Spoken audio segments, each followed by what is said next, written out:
मैं घर से निकलता हूँ, मुझे बाकायदा तौर पे फील होता है कि मुझे रैकी की जा रही है, मुझे फॉलो किया जा रहा है। सस्पिशियस किस्म की जो वो एक्टिविटीज़ मेरे सराउंडिंग में हो रही होती हैं। मैसेज देते हैं कि हमें तुम्हारी रूटीन पता है कि तुम कहाँ जाते हो, कहाँ आते हो, तुम्हें तुम्हारे दफ्तर के बाहर मारेंगे। 2 मरतबा रिटर्न कंप्लेन किया है, बट धाक के वही 3 बात, वही बेहिसी कि कोई उस पर एक्शन नहीं हुआ। वो जो करोड़ों और अरबों रुपए जिनके स्टेक पे लग रहे हैं मेरी रिपोर्टिंग की वजह से, मेरे ब्लंट होने की वजह से, तो वो फिर किसी से भी ये काम करवा सकते हैं। हम जर्नलिस्ट कोई तलंगे तो हैं नहीं, कोई गुंडे तो हैं नहीं कि हम जाके किसी का गिरबान पकड़ लें। देखिए, ये खदशात नहीं है, ये तो वो धमकियां हैं जो बाकायदा तौर पे मिल रही हैं। किसी ने मेरा टेलीफोन नंबर जो है वो लीक कर दिया, मेरा CNIC जो है वो लीक कर दिया, और उसके बाद ये सिलसिला बढ़ गया। पहले ये सोशल मीडिया तक था, अब मेरे फ़ोन पे आ जाता है।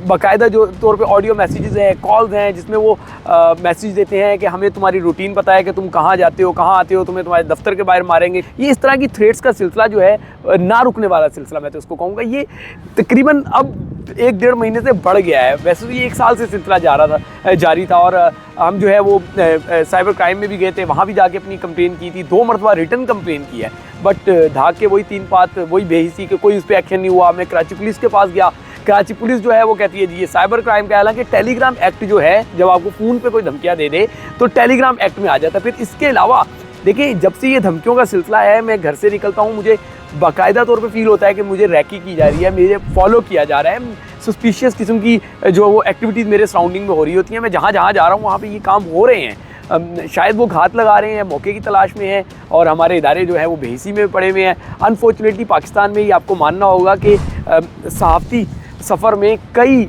सहाफ़ी सैकड़ों की तादाद में रिसेंट पास में ही अपनी जानों से गए हैं। अपनी जानों का नजराना उन्होंने सिर्फ इसलिए दिया कि कौम को सच बता सके, और मैं भी यही काम कर रहा हूँ कि कौम को सच बताना है।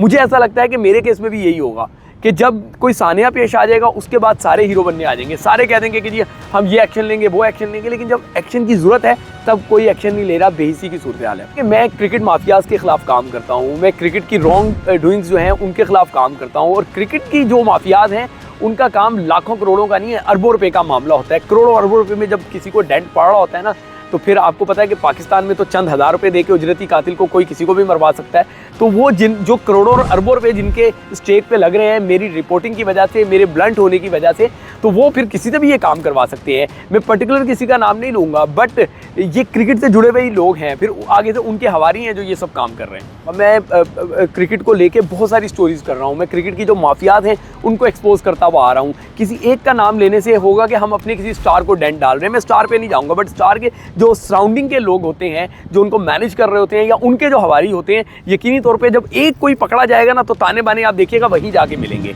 मैं साइबर क्राइम वालों को तमाम ऑडियोज़ दे चुका हूँ, तमाम स्क्रीनशॉट्स दे चुका हूँ, टेलीफोन जो है वो नंबर्स मेरे पास मौजूद है जिनसे मुझे थ्रेट्स आ रही हैं, लेकिन ये सिलसिला रुकने को नहीं है।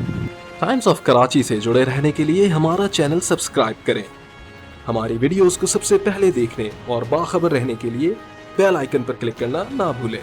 देखिए, कराची प्रेस क्लब जो है वो बाकायदा तौर पे 2 मरतबा लेटर लिख चुका है साइबर क्राइम को। अब उन्होंने जो है वो पुलिस से भी रब्ता किया है, ऑपरेशनल पुलिस जो है कराची, उससे भी रब्ता किया है। कराची यूनियन ऑफ जर्नलिस्ट जो हैं उन्होंने लेटर्स लिखे हैं, वो भी रब्ते कर रहे हैं। रिपोर्टर्स विदाउट बॉर्डर्स जो आलमी तंजीम है जर्नलिस्टों की, वो भी इस मामले में मुतारिक है। जर्नलिस्ट यही कर सकते हैं। हम जर्नलिस्ट कोई तलंगे तो हैं नहीं, कोई गुंडे तो हैं नहीं कि हम जाके किसी का गिरबान पकड़ लें। हम सिविलाइज लोग हैं, हम यही कर सकते हैं कि हमें जो थ्रेट्स आ रही हों, हम कंसर्न सिक्योरिटी एजेंसीज़ के पास जाएं और उनको बताएं कि देखिए ये चीज़ें हैं, इस पे आप एक्शन लें, और वही हम कर रहे हैं। जी, सिक्योरिटी मेजर्स जो हैं वो मैंने ये लिए हैं कि ज़ाहिर है मैं सिक्योरिटी गार्ड्स तो अफोर्ड नहीं कर सकता, ना मैं जो है ना वो उनको पाल सकता हूँ। तो मैं फिर यही कर रहा हूँ कि मैंने अपनी टाइमिंग्स चेंज कर ली हैं, अपने रूट्स चेंज कर लिए हैं। कोई एक रूट नहीं मैं रख रहा, जो हमें जर्नलिस्टिक तौर पे सिखाया जाता है। कराची प्रेस क्लब ने हमें ट्रेनिंग दी हुई है, कराची यूनियन ऑफ जर्नलिस्ट ने हमें ट्रेनिंग दी हुई है। हमारे जो इंटरनेशनल प्लेटफॉर्म्स है जो वो हमें जो है वो एजुकेट करते हैं एक जर्नलिस्ट की सेफ्टी के लिए, वो तमाम मेजर्स मैं ले रहा हूँ।